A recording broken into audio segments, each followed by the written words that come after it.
lots to talk about from a Sunderland point of view. Should we start by reflecting on yesterday's game, Barnsley, because it was a 1-0 defeat for Sunderland at the hands of Sporting Lisbon. What's the story of the game? Well, as the game on Saturday night as well, and something that Regis Lebris has addressed again afterwards. At this moment in time, they're playing 45 minutes, changing the team, 45 minutes, second team, second string. That was the same procedure last night. By all accounts, Danny watched the game. First half, they acquitted themselves very well. Remember, there's a Sporting Lisbon team that is actually very, very strong. They're playing in the Super Cup next week, so they were pretty much at full strength. The starting lineup last night: Blondie in goal, Hume, Ballard, Seelt and Harrison Jones. Jensen Seelt continuing to have a good pre-season, impressing a lot of people.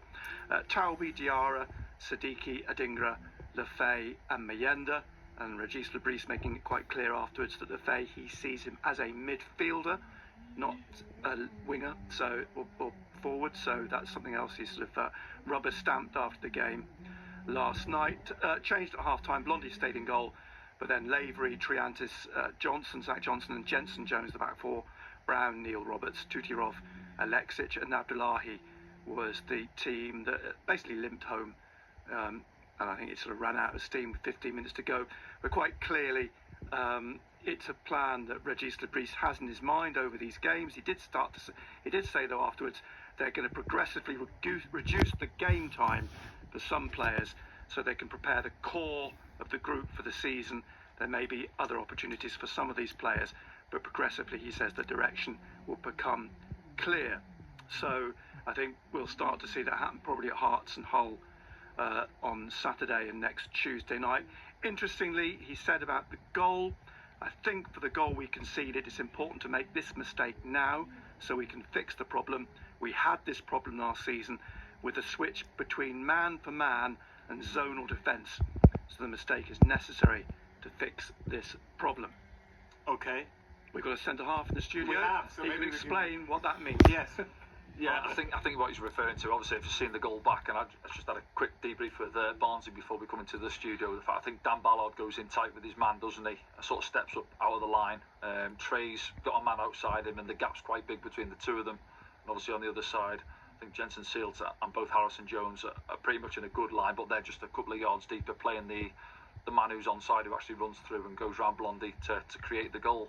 So yeah, I can see what he's saying. For me, I probably you can't really. You look at Spurs last season, and everybody wants to go and press a high line, but you can't do that for me if the opposition, there's no pressure on the centre back, and he had time to get his head up and to drop a nice ball over the top. So it's disappointing, the fact that I thought we were excellent first half, created numerous opportunities, didn't obviously take any, but just the manner in which we conceded that goal. So something they'll have a look at, yeah. But overall, you were quite impressed by the way that they played, perhaps in that game and the one on Saturday as well. You've liked what you've seen so far? Yeah, certainly. As you say there, it's hard because you're almost changing the two 11s really, or 10 of the players, certainly, the outfield players. But the two sides which have started, and those have got a lot of the new boys involved in them as well. The tempo in which we've played, for me, out of possession, going pressing the opposition, stopping Sevilla, settling on the ball the other night, and obviously Enzo's goal comes about from that, for me, really, and the fact that he put pressure on the fullback, forced the mistake, and we get the goal. Setting off, not so much. It's obviously we're getting a lot of the younger boys coming in, and then you've got the likes of Dan Neil, Alan Brown and Patrick Roberts in there as well as the younger boys.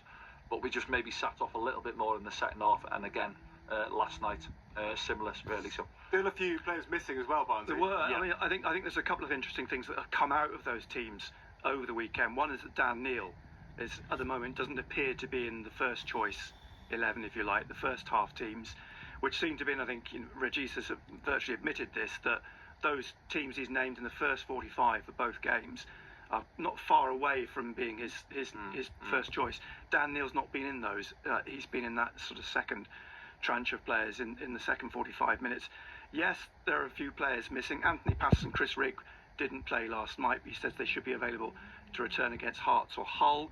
Reynildo will miss those games. He's building up his match fitness, but they're confident Sunderland he'll be fit for the start of the season. His season obviously finished later because he was involved in the Club World Cup. Also worth pointing out that now Mundell's injured and Loriente is not coming. Simon Adingra is really the only player they've got to play on the left wing, so they are very much looking to recruit again someone to play in that position. They need to reinforce the squad.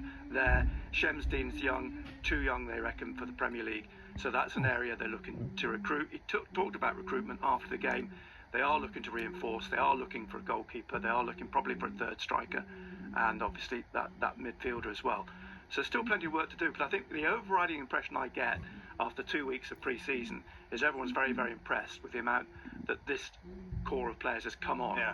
And some of the new signings, Diarra, are looking very, very bright. Well, just one thing before we move on, I wanted to put to you as well, Danny. Interesting that Jensen Seelt is getting the nod at centre half as well. I mean, as Barnsley said, they're looking to bring in somebody in that position, but at the moment, I think he's doing a decent job of staking a claim, isn't he? Exactly that. You've got to try and take your opportunity. And again, something I hear people say, no, it's just pre-season games. It doesn't mean a lot. I never buy into that as a player. You look at their new signings.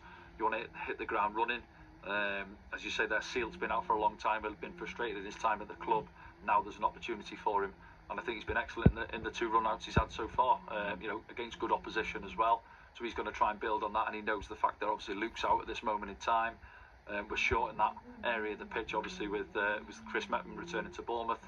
So he probably sees it as a good opportunity, and that's what I say there. The manager's obviously there, the coaching staff, and he's going out there, and they'll probably be discussing it themselves last night, saying, do you know what, Jensen stepped up, he's looking good, isn't he? But obviously now, over the next 4 or 5 games in pre-season, if he gets the opportunity again, he's got to keep on turning in those performances. He and Huggins, 2 players who had serious injury problems, but both of them in this pre-season have looked good. Huggins again not involved because they're just managing his return after nearly 2 years out, so they're just going to make sure he's absolutely fine. Did you mention Isidore as well, Barnes? No.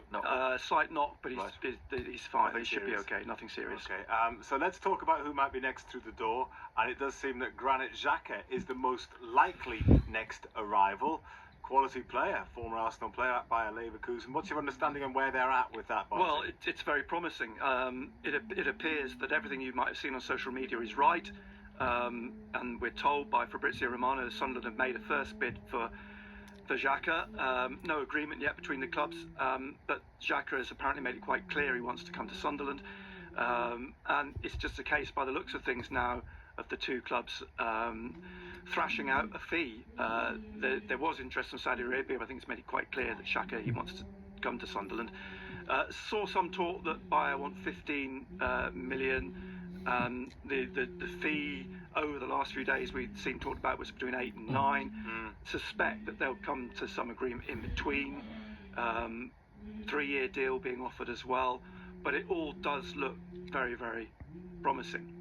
We did say that, though, of course, about Loriente as well. Now, yes, that fell through the last for reasons. But this has been going on for a while now. In terms of all the other deals we've seen done very, very quickly, they've suddenly been announced, and this has been rumbling on for a week or 2, hasn't it? Xhaka certainly seems to want to come. It seems to be the case. Danny, and he would be a good signing in your opinion? Oh, I'd certainly say so. I think there's a lot of talk about Jordan coming back to the club, and I think he's that sort of mould, isn't he? Bags of experience, tons of caps for Switzerland, 32, so he's still a good age. Yeah. Is he still playing for Switzerland, or is he retired? Yes, no, he's still captain. Still captain. So that's never good just won the league out in Germany, didn't he? Yeah. Before last, so ticks all the right boxes, I think, and just helping a lot of those young boys through. And as Barnes, you mentioned, Diarra, I think's looked good so far, and Siddiqui in there alongside him as well. So strengthening the engine room. Have Sunderland ever had a player whose surname begins with an X before?